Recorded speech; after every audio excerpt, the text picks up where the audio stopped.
ekele m onye eze Imabiu Nwogudile na Agụleze Chukwu a na-ekwekwe a na-eme Emerson Enterprises Nigeria Limited Nwogudile onye eze birikwo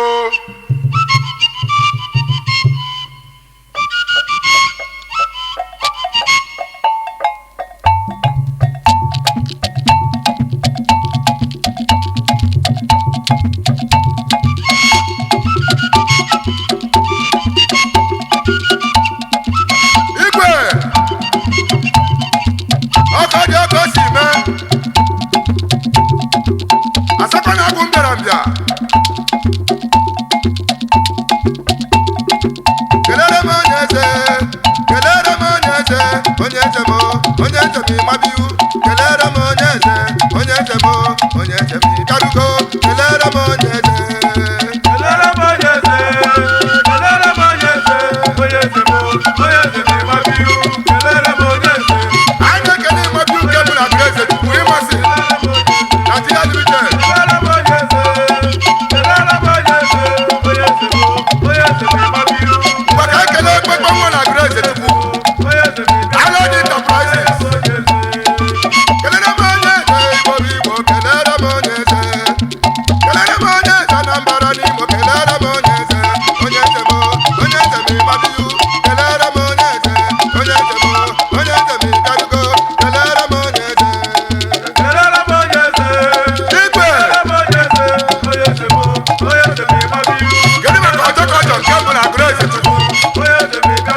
Igbo bụ Igbo, kelele m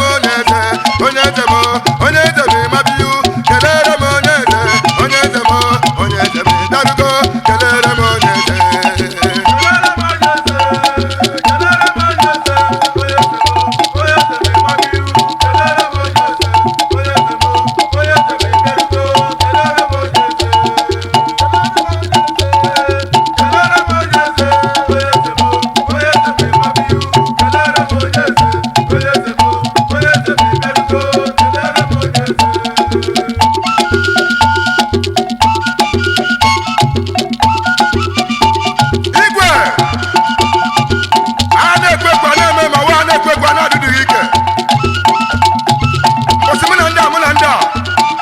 Bọ̀sìmínà ọ̀yà múnú sọ. Bọ̀sìmínà ẹnu mínà àlà. Ọkọ̀ ọjọ́ kò sì mẹ́wọ́ ìbílẹ̀ mẹ́.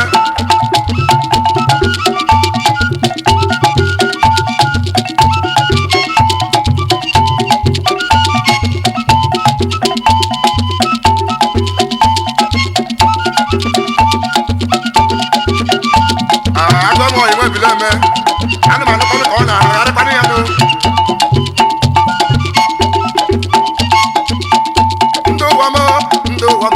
Nduwa pekere mbana ha nduwa pekere mbana ha nduwa pekere mbana ha nduwa pekere mbana ekere mba buru gịnị egwu na mmadụ egwu na agụ mana igbe mmadụ ọfọ tigbu ogo agha nduwa pekere mbana ha nduwa pekere mbana ha pekere mbana ha ọkọjọ kò sì mẹ onye kere mgbana ha ekere ijeje ya kọkwa kegbu na mmadụ egbu na agụ mana igbo mmadụ ọfọ tigbo agamadịzi adị erube mgbe egbeja ha onye na-agbara izu bịa gbara egwu na-eke ọmekpaburu aja pekere mgbana aka ejinwe ikere oge anyị ga-eje egwu na-eke nduwa pekere mbana ha ọkọjọ kò sì mẹ onye na-agbara izu nwa akọkọ na higiri sande nwu na-egbu ị na-anụkwa ka ọ na ha ụka ndụ motos Nigeria Limited nduwa pekere mbana ha nduwa pekere mbana ha nduwa pekere mbana ha nduwa pekere mbana ekere mgba bụrụ gịnị egbu na mmadụ egbu na agụ mana igbo mmadụ ọfọ tigbu ogo agha nduwa pekere mbana ha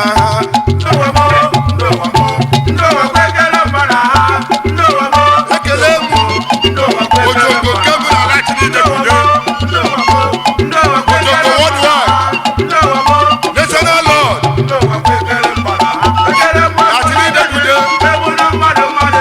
national lord na Port Harcourt oge anyị ekele anakpaburu aja abịa gbara ekpe na-eke ejinwe ikere ebe anyị jeje egwu na-eke anyị jeje egwu na-eke ekere mgba na-akụo ikere ebe abịa gbara egwu na anyị jeje egwu na-eke nduwa pekere mbana ha ekele ebube nke asị nke bi n'ala achịna nwa isi eke na Chineke bude eze wichi na matri ekele mgba bụrụ gịnị nke asị ekelekwe nge oke ọmụ ya ọ ga-adịrị mma ị ga-akpọta akụri akụ ọka ọjọọ ka o si mee agwa nwa oyi nwa ebile eme nwa akọkọ na ọha igiri ekele m ọcha ha iji agbaji oyi mkpọrọ anya na ntị ka azụ ya azụ ọgba ya agwa maka na ụgbọ agha akpụ nse igwe ekele Madam Felicia na-eke akwụ ada aja udo ada na-agba azụ ọbụ akwa na anụ ọbụ akwa na-eke akwụ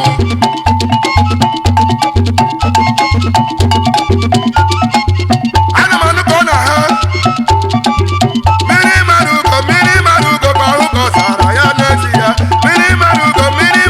bụ ahụ ka ọ sara ya nwanne ekporo onye agbara si wee ha mmiri ọma butela onye afụrụ n'anya ekporo onye agbara si wee ha mmiri ọma butela onye afụrụ n'anya mmiri mara ugo ga-eguzigo ga-achazigo ọkọ na-adị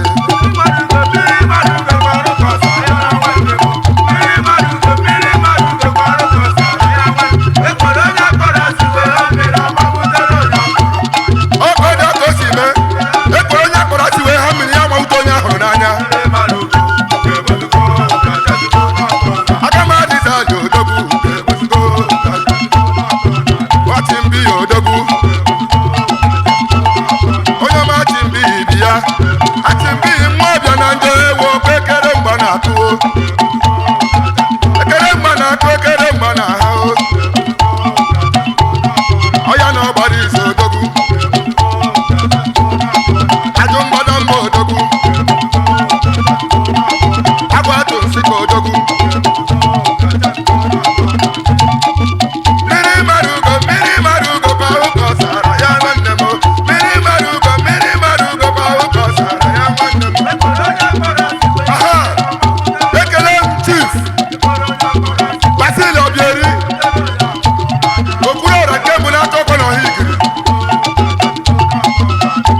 ọ na-eruo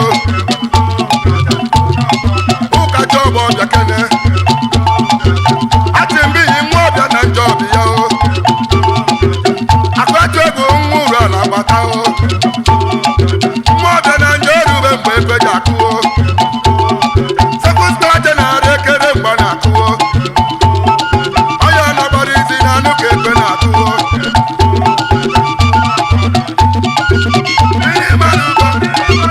ọkọdị ọkọsi ma anụmanụ kọ na ha ọmụwa mmiri mara ugo nwa akọkọ na ọha igiri nwanne ya tụọrọ ikoro tụọrọ ekwe ọ bụrụ na ekwe ahụ na ikoro ga-ahụ ọnụ igwe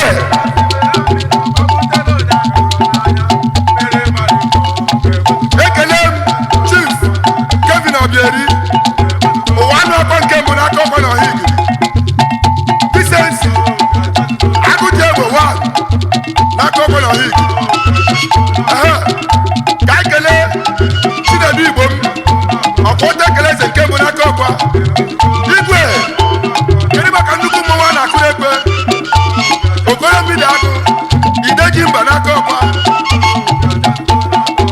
Managing Director Tiger Food ọgụ ụwa niile igwe kedu maka Chief Anthony Ezenna Orange Rock n'aka ọkwa Ikenga nke mbụ n'ala aka ọkwa na ọha igiri esere gịnị ghara mmiri ejibe ihe ịzọpụ ngele nwa aka ọkwa na ọha igiri anyị ekelekwa ego Orange Rock worldwide ka anyị kelee Chief Mike Wiz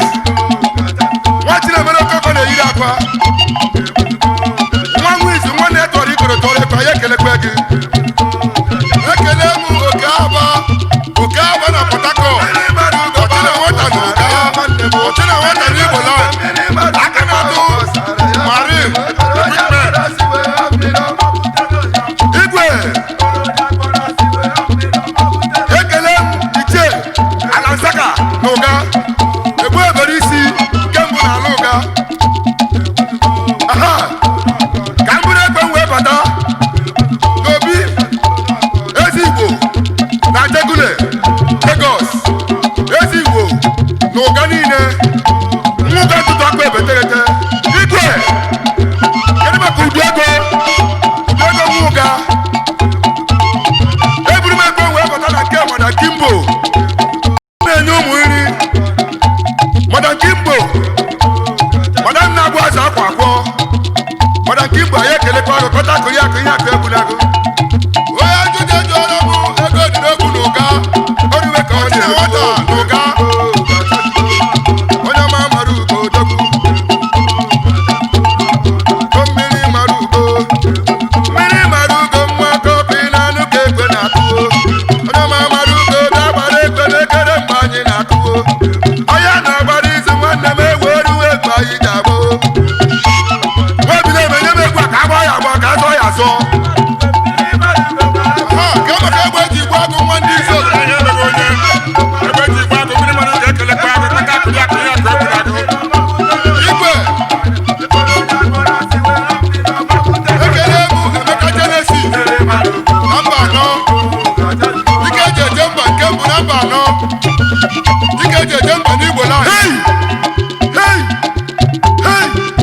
ọkọdị ọkọ si mee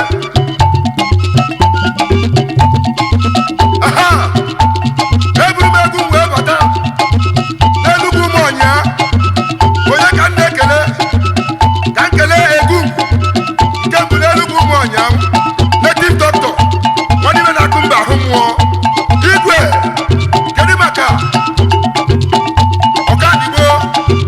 n'Enugwu Ụmụọnya ike asatọ maka mbụrụ ekwe wee bata na Port Harcourt ka nkele Nze Nnaemeka Manobi Vice President Senate Club ka nkele OTB oke nwa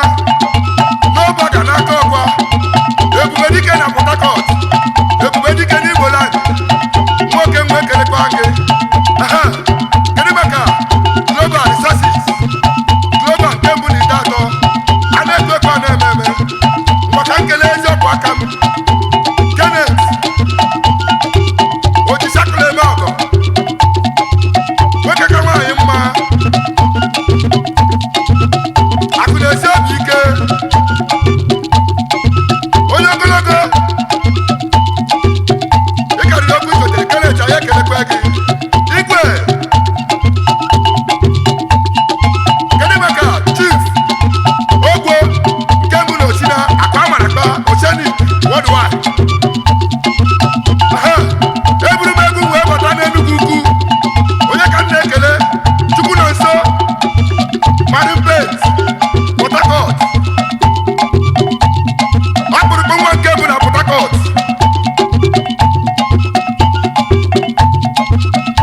Nature Prince nwanne ji wee hasi onwe ya n'obi ka mbụgharị egwu m na ngwa ka nkele Dealers Marine Base Mmatere Port Harcourt eze na ngwa eze nwoke ọcha eze birikpo ọkọ dị ọkọ si mee ana m ekele Tọkina nke mbụ na Amaesi nwanne ụzọchukwu nwanne ụzọ tek na Dubai kedu maka ị na-ebute akụ nke mbụ na-agụ ukwu ndị na-eme arụ na-akụ arụ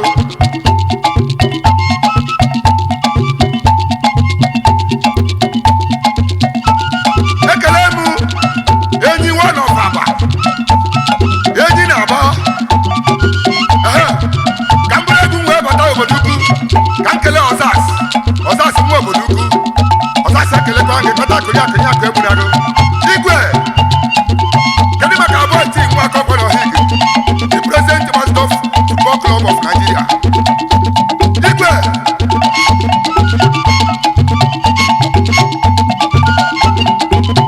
ọkọ dị ọkọ si mee osi bikara nwa akọkọ na Ohig ana m anụkwanụ ka ikoro na-eme ọkwanụ ntị ka m ji anụ ya anụnụ ọnya na-ekwe ekwe na-eme ma onwe ya na-ekwe ekwe na-adịghị ike ọ ikoro mmiri mmadụ ugo nwa akọkọ na Ohig nwanne ya tụọrọ ikoro tụọrọ ekwe ọ bụrụ na ekwe ahụ ọnụ ikoro ga-ahụ ọnụ anyị kelee mba anyị kelekwa mba kelee ihe na-emere mba ihe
Koko